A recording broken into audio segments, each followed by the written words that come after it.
สบายดีปะลุงสบายดีพี่น้องสบายดีปะลุงเอาไว้พังแร่เสียงน้ำตูนนะพัง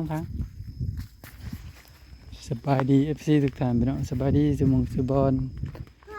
เนี่ยก็มาปลูกกระเตี้ยวอยู่ในเนี้ยพอกันคือเก่าพี่น้องสองน้องไอดินมามื้อนี้พี่น้องคือว่าฝนบ่ได้ตกคือเสียงน้ำตูนเนาะพี่น้องเนาะสบายดีปะลุงเนี่ย สบายดี ว่าดีๆเอาดีๆเอางามๆป้าลุงมีแพงได้สนะป้าลุงมีแพงได้สะสบายดี เราจะไปเซิร์ฟมันนี่มาเบิ้งน้ำท่วมนาหญ้านี่พี่น้องมือวานนี่เนาะนี่ยังนี่มักกะกามะกะโพดมันก็เป็นมันกินนี่ข้าวโพดเยอะ มีหั่นแล้วมีก็ให้ได้น้ำสิมาท่วมเลยเบิ้งแน่หั่นน่ะป้าดโตบ่แม่นน้ำไหลออกไอ้นี่พี่น้องน้ำไหลเข้าพี่น้องโอ้แม่นว่าน้ำพุอรรถพี่น้องป้าดโต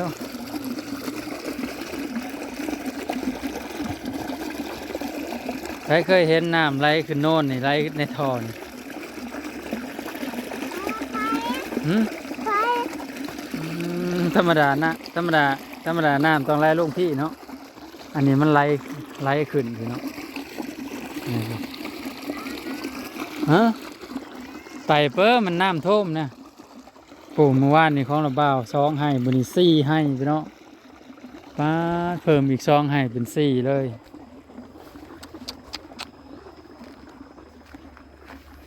โอ้ยเนาะน้ำเพิ่นมาท่วมแล้วสิริบป้ายเลยพี่น้องพุ่นน่ะมันจะมีปลาหน่อยอยู่ในทุ่งนา โอ้ยเว้าหยังปลาน้อยมีฮอดปลาใหญ่พุ่นแล้ว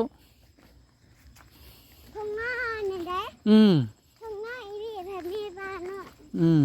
เขา อืม เขา อืมเขาเฮ้ยเบิ่งแน่มันหมานเลยนี่มันกลมเลยนี่นะเบิ่งแน่มันตั้งท้องแล้วเข้านี่มันจะออกมาแล้วน้ำไปมาท่วมซ้ำนี่โอ้ยบุน้ำไปมาท่วมซ้ำอันนี้ น้ำเพื่อนที่มาบริสุทธิ์เย เอ อะ อเหินเห่ามันก็จะไปท่วมแล้วมันอยู่สูง น้ำตัวไปเบัด น้ำท่วมไปเบิดเลยนี่ ปูมันตาแตก ฮะ ทุ่งนาแตกน้ แตกแล้วเฮ้ยน้ำเจินไปเลยโอ้น้ำท่วมหมดแล้ว ำเพราะปูคือประสาทอันนี้ เชยเปิ้นน่ะน้ำมัน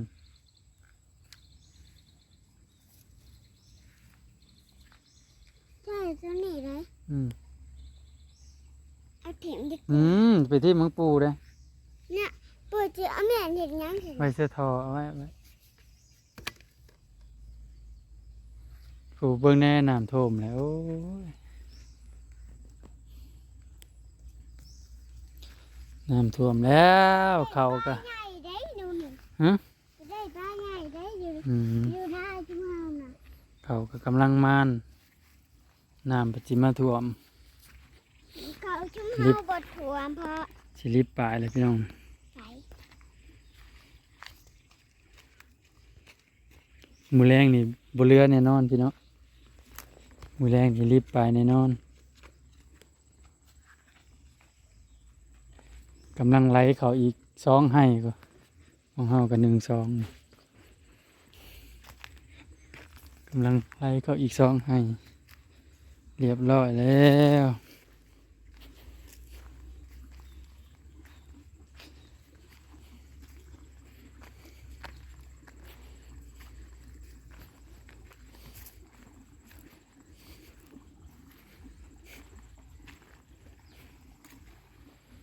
เขากำลังมานกำลังตั้งท้อง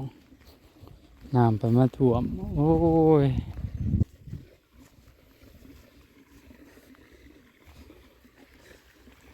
ก็เดียวว่าเสียงน้ำโตนแต่ทางใดไปแล้วพัดน้ำพุออกในนี่พี่น้องนี่เออ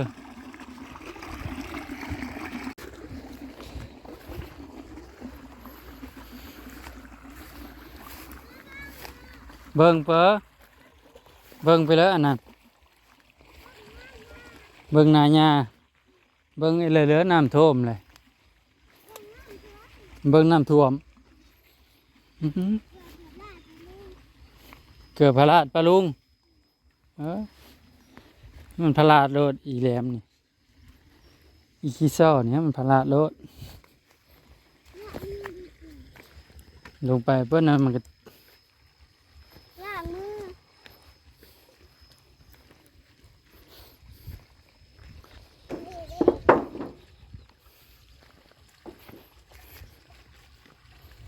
ข้าวโพด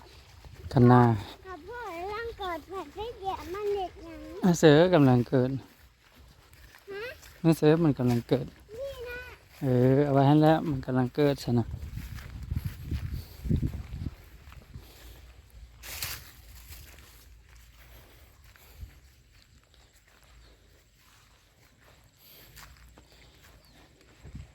ตอนนี้เรียบร้อยไปละสองให้ที่สามกำลังไหลเขาให้ที่สามกำลังไหลเขาให้หน้าแมนว่าน้ำพุอโลดฮะ โจ๊กที่ทำเนี่ย ตัวนี้เด้นี่ตัวนี้ก็ไล่ตัวนี้น้อยมันก็ไล่เฮาเล่นนี่ขนาดหาดเฮ้ย ลูก มึงแน่หาน้ำโทมมันอยู่ ไปเรียนข้าวโพด ฮะอืม ยัง ข้าวโพด ข้าวโพดข้าวบ้า แน่น่ะมันไล่เฮาเลยนี่ นี่ยัง น้ำไปน้ำมันไล่เขาเลย แตกปะลุงคณะเฮาแตก ขนาดแตกไปเลยไอ้นี่ก็กำลังสิริบป้ายเลยไปวันแดดมื้อ เพื่อนชุมเฮา พอจะไปเอ็ดงานเลย พ่อเนี่ยเห็นยังไง ปูเอาไว้เสนู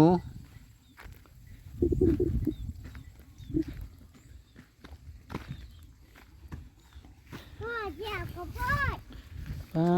ดมันสิรีบคันเลยนี่ พ่อไปมา มันสิท่วมคันเทน่าเลยตัว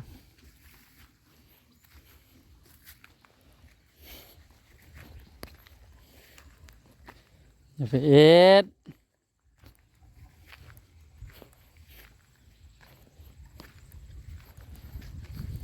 นี่พ่อมา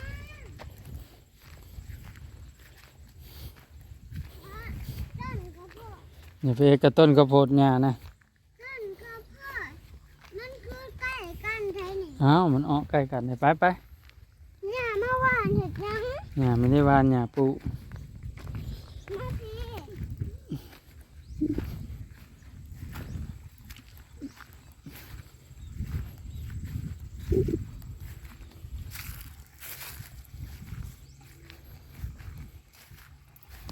โอ้ยเออฮะ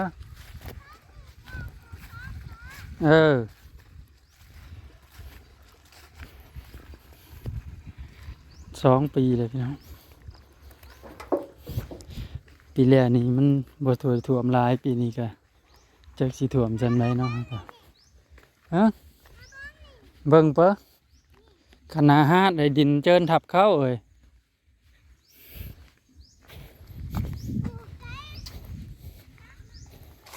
ฮะอืม ตัวเหนียว ปวดเหนียวก็ไปเหนียวไป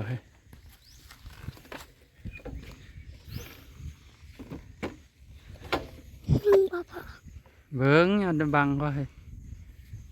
เบิ้งแน่ฮะน้ำแห้งก็หึ่นเลยๆนะปูทั้งปูน้อยนะโทมหมดเลยปู